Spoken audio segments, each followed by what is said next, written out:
बच्चे हैं जिनको की सुविधाएं नहीं मिल पा रही हैं, उनके लिए इनका किया गया प्रयास बहुत अच्छा दिख रहा है। मैं कहूँगी कि बहुत कम लोग जो हैं समाज में अपने बारे में छोड़ करके दूसरों के बारे में जो सोचते हैं। देखिए, सरकारी आंकड़ों पर तो हम जानते हैं कि वो कागजी आंकड़े होते हैं। सरकार के प्रोजेक्ट्स और उनके प्लानिंग सब सही है, लेकिन वो ग्राउंड लेवल पे नहीं उतरते हैं। सिद्धार्थ जी की बात की है एसीए साहब की, उनका मैं एक वीडियो देख रही थी कि कैसे बेचारे ऑनलाइन हो करके टीचर से बात करना चाह रहे थे और टीचर नदारद थे। पता चला सब्जी लाने गए हुए हैं स्कूल के टाइम पर। इस तरह के एनजीओ से सरकार को भी प्रेरणा लेनी चाहिए और कहीं ना कहीं एनजीओस को बुला करके सरकार को एक मीटिंग करनी चाहिए। अपन निष्कर्ष भारत के साथ और मैं हूं मनोज चतुर्वेदी। देखिए, हम सीआईएसएफ के पटना के ग्राउंड में भी मौजूद हैं और जो है बी फॉर नेशन की तरफ से ये वो बच्चे हैं जो कह लीजिए कि झोपड़पट्टी के बच्चे हैं। सीआईएसएफ के कमांडेंट पटना के देखिए दिख रहे हैं, बच्चों छोटे छोटे बच्चों से हाथ मिला रहे हैं। रोहित जो इस एनजीओ को यहाँ तक सींच के लाए हैं वो भी मौजूद हैं। एम्स की स्किन स्पेशलिस्ट डॉक्टर हैं यहाँ पे।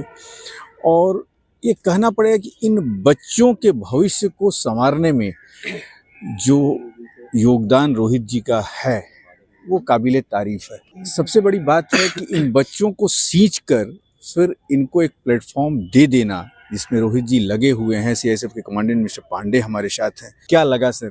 देखिए, ये जो है बहुत ही अच्छा प्रयास है बी माई नेशन की तरफ से, और इन जो बच्चे हैं जिनको की सुविधाएं नहीं मिल पा रही हैं, उनके लिए इनका किया गया प्रयास बहुत अच्छा दिख रहा है। और बच्चों में भी ऐसे जो उन्होंने सीखा है उनके व्यवहार को देख कहीं आप मान के चल रहे हैं कि जो काम सरकारों को करना चाहिए वो काम रोहित जैसे लोग अपने बी फॉर नेशन के माध्यम से कर रहे हैं। देखिए, सरकारें भी अपना काम कर रही हैं और आम आदमी अगर ऐसे ही लगे रहेंगे तो हमारे समाज का और ज़्यादा बेहतर तरीके से विकास होगा। जी, टीचर ने नहीं, वो सब मुझे मेरे पापा ने सिखाया है और वो ही मैं आप लोग को सिखाता हूँ। तो मैं पापा से रिक्वेस्ट करूँगा, पापा दो शब्द रखें। उच्च शिक्षा प्राप्त करने के बाद मानवीय गुणों के आधार पर इन्होंने देश सेवा के लिए बच्चों को भविष्य संवारने का बीड़ा उठाया।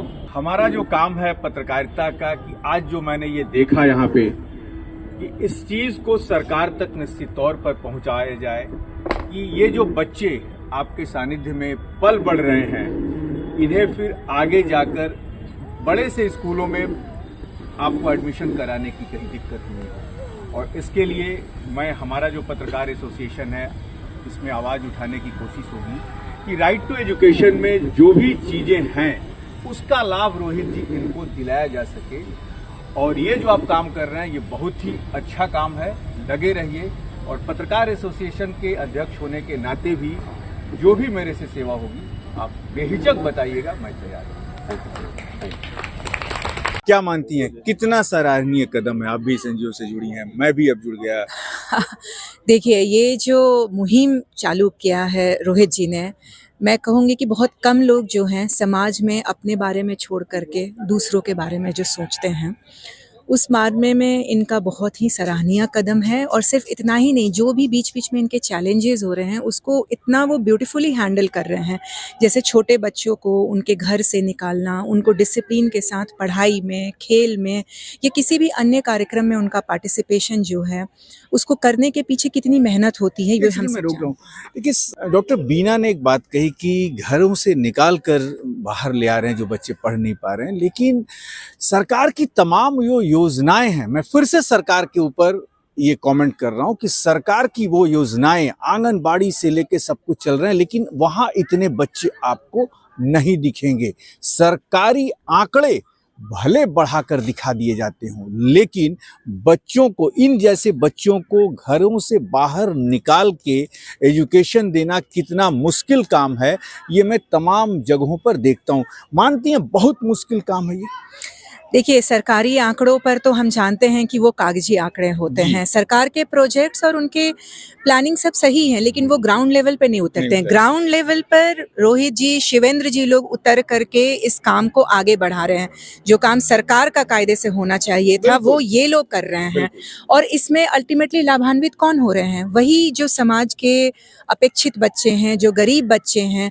तो कम से कम उनका पढ़ाई लिखाई, शिक्षा, उनका खेल कूद, उनका जो शारीरिक विकास है, उनके बारे में एक समाज में किस तरह से रहना है, आगे क्या सोचना है, उनका भविष्य कैसा होगा, उसके बारे में बी4 नेशन सोच रहा है। सिर्फ सोच ही नहीं रहा है, हर कदम पर ऐसा एक स्ट्रेटेजी बना करके उनको हर तरह का एक्सपोजर दे रहा है। तो कहीं ना कहीं ये बात सरकार को समझनी चाहिए कि भले उनके लाख प्रोजेक्ट हों, लाख आंकड़े दिखा लें, लेकिन प्रैक्टिकली चीजें नहीं होती हैं।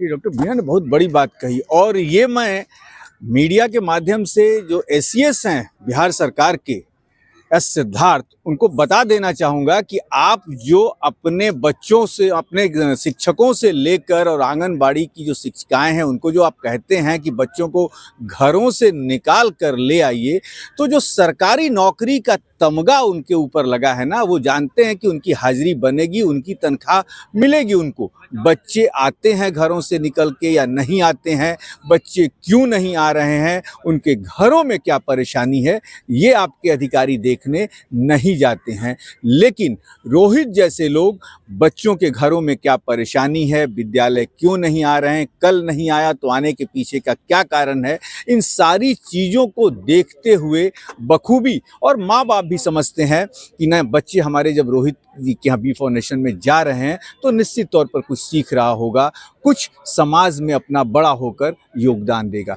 क्या कहना चाहेंगी अंतिम, यदि सरकार को करना हो तो इस तरीके के एनजीओ को दे देना चाहिए जो आंगनबाड़ियां और ये सब चल रहे हैं कागजों में? बीना जी, देखिए, मैं ये तो नहीं, क्योंकि आप भी एक सरकारी अस्पताल में ही हैं। नहीं, मैं भी एक सरकारी मुलाजिम हूँ और सरकारी तंत्र में काम करना मुश्किल ही होता है। आपने एस सिद्धार्थ जी की बात की है, एसीएस साहब की, उनका मैं एक वीडियो देख रही थी कि कैसे बेचारे ऑनलाइन हो करके टीचर से बात करना चाह रहे थे और टीचर नदारत थे।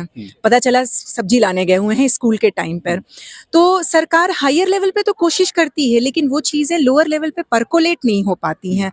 तो मैं ये तो नहीं कह सकती हूँ कि हाँ, सब कुछ एनजीओ के हाथ में देना चाहिए। इनफैक्ट सरकार को एनजीओ से सीखना चाहिए। आप मानती हैं कि जब से खिचड़ी प्रथा विद्यालय में शुरू हुई, कुछ सोच के किया गया होगा, तो विद्यालय आज भोजनालय बन गए हैं, विद्यालय नहीं रहे? बात सही है, कहीं ना कहीं फोकस जो है वो मिड डे मील पे ही चला गया है। बच्चे खाते हैं और चले जाते हैं। अभी भी जो शिक्षा का जो स्टैंडर्ड होना चाहिए, टीचर्स को जो डेडिकेशन दिखाना चाहिए, उसका अभाव है।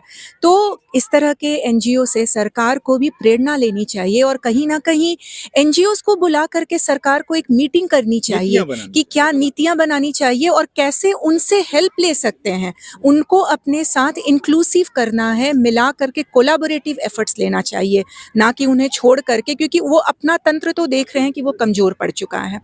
तो रोहित जी, शिवेंद्र जी जैसे लोगों को बुला करके, और भी दूसरे एनजीओज होंगे, उनको बुला करके उन्हें चाहिए कि उनसे पूछे कि आप कैसे कर रहे हैं जिससे कि आपका कार्य इतना सराहनीय और इतना उत्तम श्रेष्ठ श्रेणी का हो रहा है, और उन चीज़ों को अपने सरकारी तंत्र में इम्प्लीमेंट करने की कोशिश कर सकते हैं।